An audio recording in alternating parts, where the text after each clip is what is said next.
Come on. No. Gosh dang it, this stupid game. This level is impossible. The Elite Four? No, I'm playing crosswords.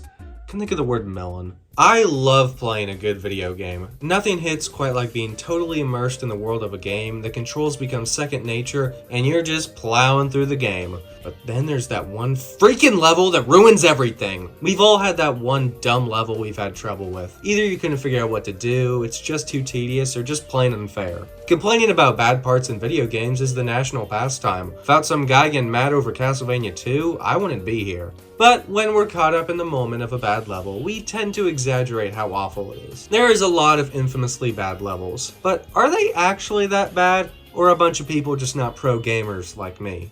Let's find out. The most infamous bad level must be the Water Temple in The Legend of Zelda Ocarina of Time. The gimmick of the dungeon is lowering and raising water to access different levels of the temple. To sink to the bottom or float to the top, you must swap the boots you're wearing. Normal boots let you float and iron boots make you sink. So hold on, the iron boots are so heavy that I sink while I'm wearing them, but they don't sink while they're in my pockets? Anyway, switching boots takes a decent amount of time, so it becomes repetitive fast. There's also a lot of backtracking, and backtracking in a Zelda dungeon is nothing unusual, but the Water Temple pushes its limits. There's always that one key you forget about. Most dungeons have one boss fight, but this one has two, Dark Link and Morpha, the latter not being all that interesting. Also, maybe this is a personal thing, but the atmosphere and music is very bland. It does have to follow my personal favorite dungeon in the game, so that could just be my opinion. Now look, everyone hates this level. Just look at all these memes from like 2008. But, in my opinion, it's not that bad. It's boring, tedious, confusing, frustrating, overstays its welcome, but come on, the worst video game level ever? Really? There's good to be found here. You get the best item in the whole series, the long shot. The Dark Link fight has such a cool setup, with your reflection disappearing. And there are plenty of good puzzles. Honestly, this isn't even the worst dungeon in this game. Have you played Jabu Jabu's Belly? That's way worse than the Water Temple for me personally. At least in the Water Temple, you don't have to carry this annoying whining fish around in gross organs. I think the hate for this level is magnified because it's in such a great game. Ocarina of Time is the highest rated game of all time. The game is so good that a mid-dungeon looks awful in comparison. It doesn't help that it's sandwiched between the two best dungeons IMO. I may be biased because I've tackled this dungeon so many times that my frustration has faded dramatically, but I still think this is one of the most overhated levels in gaming. I mean, look me in the eye and tell me this is worse than Jabu Jabu's Belly. Next up is level 4 of Parappa the Rapper. Parappa is a rhythm game about pressing the buttons at the right time, indicated by the symbols at the top of the screen. The original version of the game was brutally difficult, being extremely strict about when you can press the button. Luckily, when the game was remastered in 2018, they made the game much easier and responsive.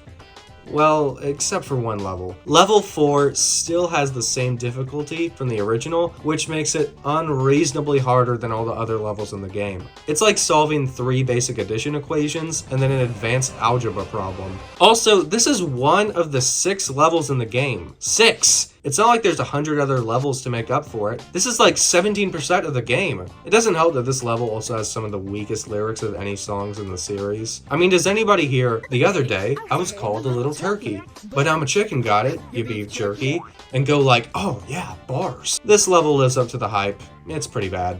Now there are like, I don't know, 6 different Super Mario Sunshine levels that could be called one of the worst levels of all time. The Poison River, the Sandbird, the Rolling Watermelon thing, the Chucksters, etc. But the one I've heard the most people complain about is the pachinko machine. So the level consists of a giant pachinko machine, which is like a pinball plinko-esque thing. Your goal is to collect 8 red coins spread throughout the machine. Doesn't sound too bad, but there's this weird gravitational thing going on. The launch pad is designed where Mario is supposed to land in the middle, so even if you try to move in a specific direction, it just pushes you towards the middle. It's designed to get you specifically to the middle, so if you try to move left or right before the arch is finished, you're going to be dragged there against your will. This is very frustrating because coins are spread throughout the sides, but the game just doesn't want you to go there. Oh yeah, and if that isn't bad enough, you must land in a coin slot or you fall off and die and must start all over again. Also, the camera was just not built for this level. Unless the camera is facing the exact right way, way, you can't see anything.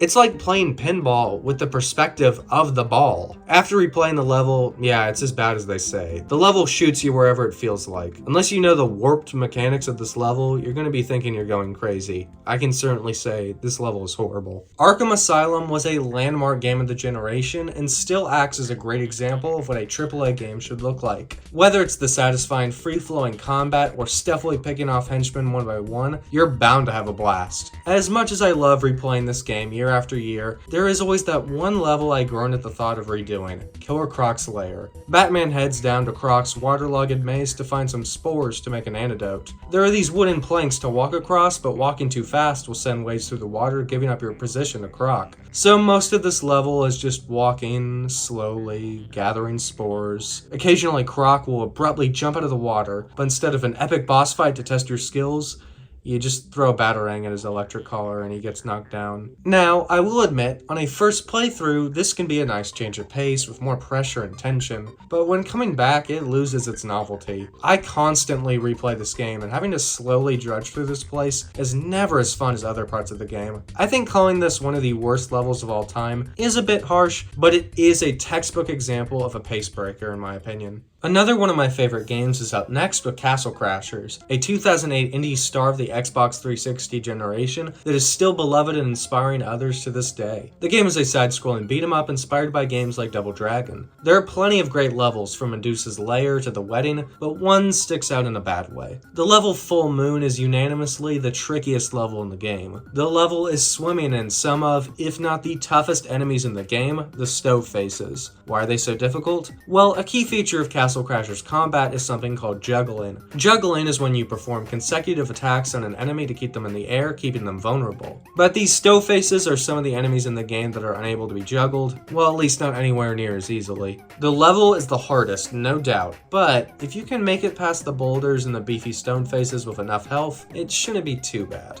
While normally the level is difficult, it isn't met with that much hate.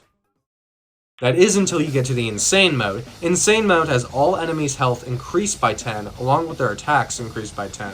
This level on Insane Mode is brutal. It's so hard, it's recommended by the wiki to use an exploit on the enemies to beat it. While calling it one of gaming's worst levels seems a bit harsh, it is certainly one of gaming's most infamous. What do you think of when you think of Sonic? Well, besides his fanbase. Speed, going fast. He's called the Blue Blur for a reason. Well, Labyrinth Zone grinds everything to a halt with a low point even for Sonic. Water levels are already seen as tedious, but at least in most cases you can swim. Sonic sinks to the ground as he waddles his way through the water. He can also run out of air if you neglect these air bubbles too long. A tense jingle will play when you're reaching your air limit, and if that wasn't annoying enough, it restarts the music. The music of the zone starts kinda lame, but it gets better over time. But just as it gets going, it's bound to restart because you almost drown. The theming is also a little boring. Nothing really gives off an underwater aesthetic. The water is this murky, dark green. Most of the set dressing is yellow stone and crystals. None of the robots look aquatic, and the fire-breathing statues don't really give this zone a strong theme. This level is pretty deep in the game, and since the water mechanic hasn't been in any prior levels, you're bound to lose a few lives, which are very valuable this late in the game. This level is a real low point in Sonic. 8-letter word meaning irritating or bothersome. This game. What do you mean I'm wrong? Blur for a reason. Labyrinth. Dang it. Labyrinth. Labyrinth. Come on. Labyrinth.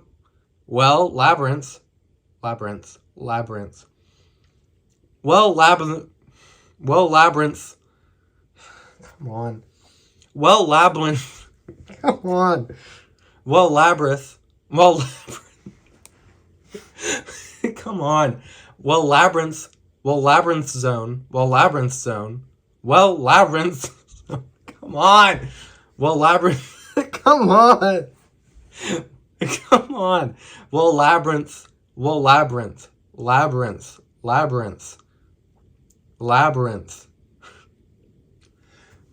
Come on. Labyrinth. Labyrinth zone.